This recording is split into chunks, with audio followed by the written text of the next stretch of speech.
First up this morning, should public employees be unionized? Should they have collective bargaining rights? This an offshoot of what happened in Wisconsin in the election on Tuesday. Two perspectives this morning.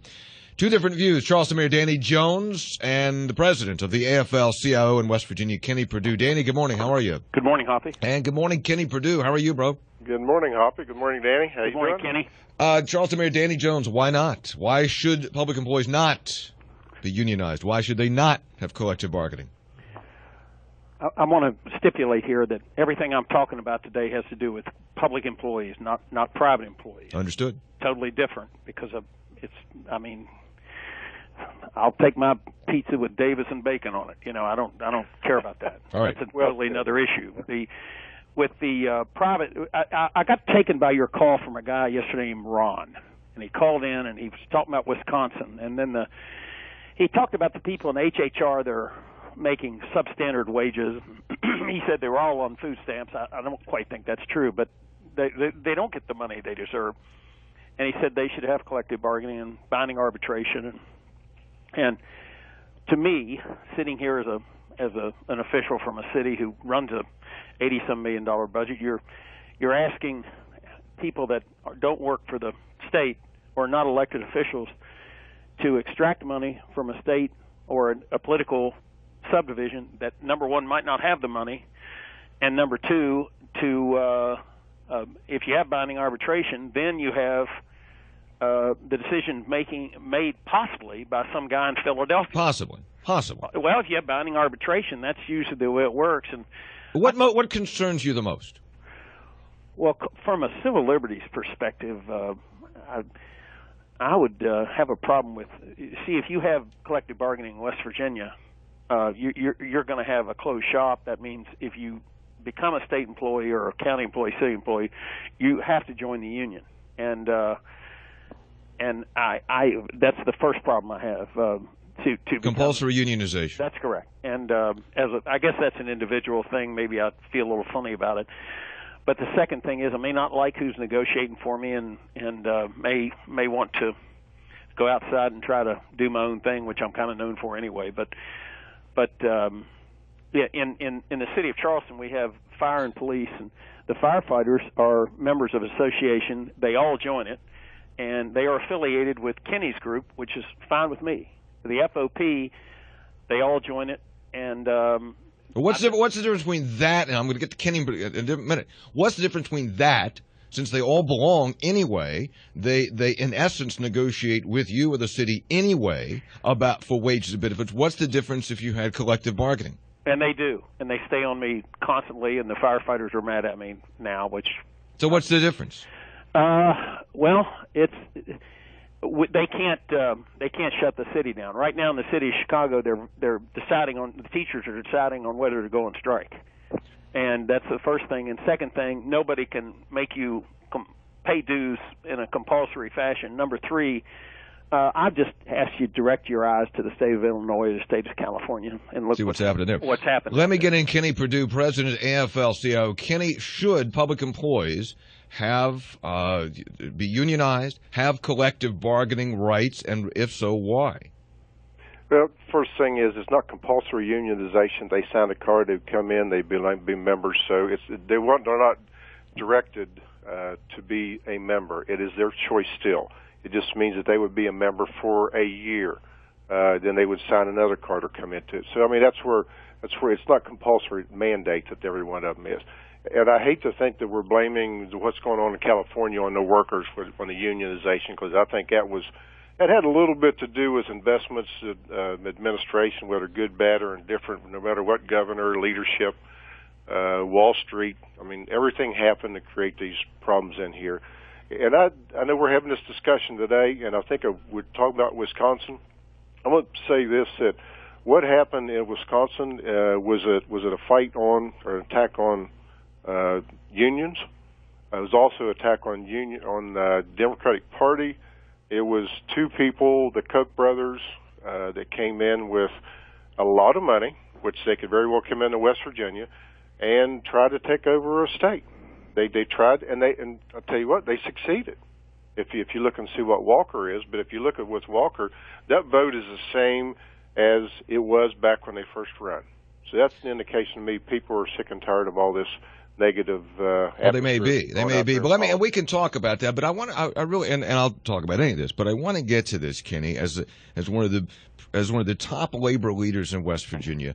Why should West Virginians embrace the concept of collective bargaining for public employees, where employees would belong to a union and then bargain with the state for benefits and for wages, and presumably, if they can't come to some terms, an arbitrator would come in and decide? What is the argument for that? You have employees now that are at the will and pleasure of what the legislature gives them. And that comes into whether they have a pension, whether they keep their pension, their health care, and everything is dictated. And do they have an opportunity to speak? Yeah, they have it at the election time. But I will say that mostly the state employees get frustrated because they don't have that voice in there. This gives them a voice.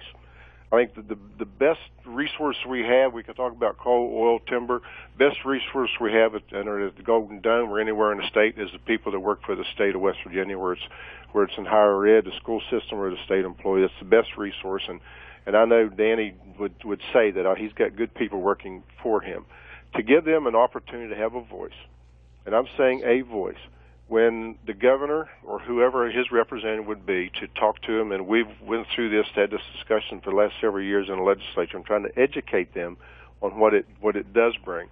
It would bring, say, 2 or 3 or 4 people in there to talk about wages, to talk about where the health care is at. This still has to go back to the approval, because of the budget situation, to the approval of the legislature. Well, what about that, Danny? Nix the whole thing. Charleston Mayor Danny Jones, what's wrong with that? What's wrong with what the scenario, as Kenny laid out, of saying, have representatives of the employees come in, sit down, and say, okay, let's talk about this benefit, let's talk about wages, let's see if we can come to some agreement, and let's let the legislature look at it. What's wrong with that concept?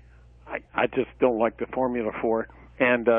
And I'll get to the answer to that question. I want to say in Wisconsin, everything Governor Walker did 18 months ago or whenever he did it, he said he was going to do it. He ran on it. He was lucky enough, or unlucky enough in Kenny's case, to have had a Republican legislature come in with him. Last night they turned that over, and now there's a Democrat Senate Majority Leader, even though they're not going to go back in session. This could change again in November, and the Democrats said, we're going to make Governor Walker work with us. Well, excuse me, I think the Democrats are the ones that fled the state. They left and went to Illinois. They have a strong. There is in a lot of these cases, and I can show them to you in Louisville, Kentucky, where when they hit the crash in 2008, they were $20 million deficit, and the policemen refused to give up anything. And my friend Jerry Abramson, now as a lieutenant governor, went through you know what. Trying to balance his budget, and they wouldn't even give up their cars, and you weren't allowed to lay them off. I mean, some of these contracts are very strong. Now, I believe the state employees can go up there now and fight for what they want. In our case, in the city's case, the legislature has been very generous with our money to give people pensions that we cannot afford to pay for, and I've showed you the numbers on it, Hoppy. And Kenny has tried to help us with that. Kenny and Larry Matheny have tried to help us with the fireman pension. But now the firefighters are mad at me because we're in a situation where we cannot go any farther. $225 billion actuarial deficit on the pensions, because they can go up there. That's a sign they don't need the union. If they can go up there and get it legislated, what they want, and get very generous benefits, which these guys have been able to do. Well, then, but again, so what's the difference? What's the difference if, Danny, I come back to that original point, is that what's the difference between representatives of the unions coming to you and talking about and essentially negotiating these issues, and if they had this imprimatur of collective bargaining that says these are the official representatives and we're going to officially negotiate? I mean, what's the difference? Well, let me say one thing, if I can. Yeah, Kenny, go ahead. Is yes, employees of the state can go to the legislature. The employees of the city of Charleston can go to the legislature. But there one person going up for talking to the legislature is going to say, we don't have the money to. Anyone can do that. And I agree with Danny. They can go up or out, but they don't have a strong enough group, because it's one person going up there, and it may be a dozen people, and it may be, in this case, what's going on now, it may be my organizations. We're all working with the state employees. I'm talking about CWA, AFSCME, the mine workers, SEIU, AFT, school service personnel. They all go up there and they lobby the legislatures for a pay raise. Right. And that they lobby and they lobby and lobby. And like this time, the governor said, we don't have the money. So our group, they said, okay, we sit down, we talked, there's not going to be pay. We realize that. But we did sit down and talk about OPEB, and we went through OPEB, and we were there. The other post-employment benefits, the future liabilities on health care costs. From the very start to make sure they got fixed. And it was the last major unfunded liability that the state has. We were there and trying to fix that. So this would allow us to come in, and there's no mandates. Believe me, the legislature can change all of this, even though the governor says yes. It allows us to have these discussions, and that's what so many of the employees. Let me, Danny. What happens, Kenny? And this is the real concern. This is what's happened in places that have collective bargaining for public employees. This is why you see what happened in Wisconsin. Is that, let's say you have collective bargaining for public employees, and let's say that, and you guys are politically active. The unions are politically active, and let's say that you get your people elected or in as governor, and you can go into that governor and say, listen, we supported you, now we need these things. The governor knows that's an important constituency group, and you get what you want, which is good for you, but who represents the taxpayer in that scenario? Who stands up and says, yeah, but we can't afford that? And who's looking out for the taxpayer in that scenario? That's what, and I don't want to speak for Danny, but I think that's one of the concerns that exists in that situation. There's a feeling that exists, and possibly it can almost be proved to be true, as in with the election of Gray Davis out in California, where he was paid $2 million by the. If somebody can check my numbers, that's what I was told, that the correction officers union, which is one of the most powerful unions out there, that paid to help him to be reelected when he was reelected to a second term. In other words, a person like me is afraid, even as a citizen, that they're going to occupy both sides of the bargaining table and give away things we don't have and do it on a future basis. Well, that was the point. That's the point, Kenny. Why isn't that a legitimate concern by people like Danny Jones or myself or the taxpayers? You're talking about the money? Yeah, I'm talking about where you get that the representatives of the state and the unions both are essentially on the same side, and who's looking out for the taxpayer. I'm not suggesting you would do that. I'm saying that that's what's happened in California and Wisconsin. Legislators do that. They are responsible. I've watched this legislature. They've become more responsible every year that I've went up there, because they realize that the end result is they got to balance the budget. They're not going to extend themselves out there too far. I don't care whether they're my friend or someone else's friend. That's what's the wonder of the legislative process. We've been doing this for well over 100 years to allow legislators to get elected. They get in there and they do what's right for the state. You're going to have some that's going to be very strong, and they're also as strong as they're going to look at and see what this does to the state. They're not going to extend themselves out there so far that they're going to damage the state. Charleston Mayor Danny Jones, do you have any do you have confidence that a legislative body would serve as a check and balance to that? No, but look, I think Kenny is a very responsible person. I just don't know who would succeed him, and I don't know who would succeed me, and I don't know who would be in the legislature and the whole thing. I also, something that Kenny talked about, and they do contribute and help if you can bring them, if we do talk, and we should talk. But I don't see any money coming for raises for anybody in city, state, county government as we watch our coal revenue decrease. Then what are you supposed to do? What are you supposed to do when, and somebody had, I don't believe that most DHHR employees are on food stamps, but there are those who may qualify. And what about a DHHR? We say we want a service and we want somebody from DHHR to go up the hollow into a dangerous home, potentially, where a kid's being abused, and we're going to hire them and they're going to make $18,000, $19,000 a year. Is that the way it's going to be?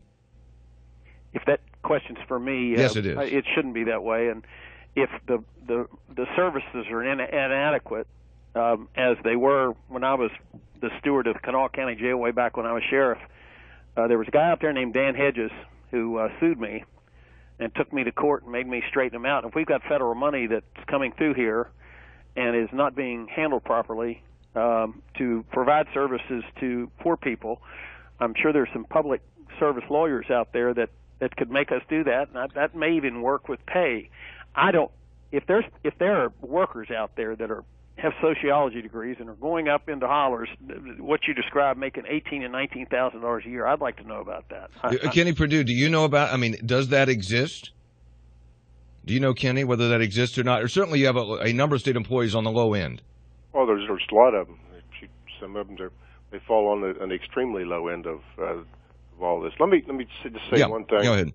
A fear of collective bargaining as a perception has been created for years, guys.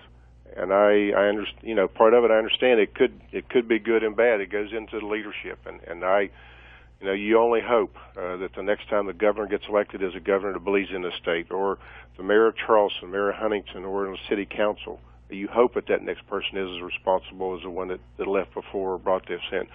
But the fear and the perception of it, I think, is should not be accepted just for what the fear is explained. It should be able to sit down and talk. Okay, this is what we can do, and it's about bringing workers to the table to be able to have these discussions like we're having right now, and helping the mayor of Charleston resolve these issues. And Danny, it's like my wife. My wife gets mad at me quite often, and I know the firefighters get mad at you quite often or once in a while. It's going to happen. I don't want to get when you got tough budget time. How in the world could your wife get mad at you? You're one of the nicest guys I know, Kenny. I can't imagine that. Somehow I cross that line far too often. Kenny Perdue, President, AFL-CIO, Danny Jones, Charleston Mayor. Good discussion, good debate, guys. I appreciate you coming on. Thank you very much for the time. Thank you.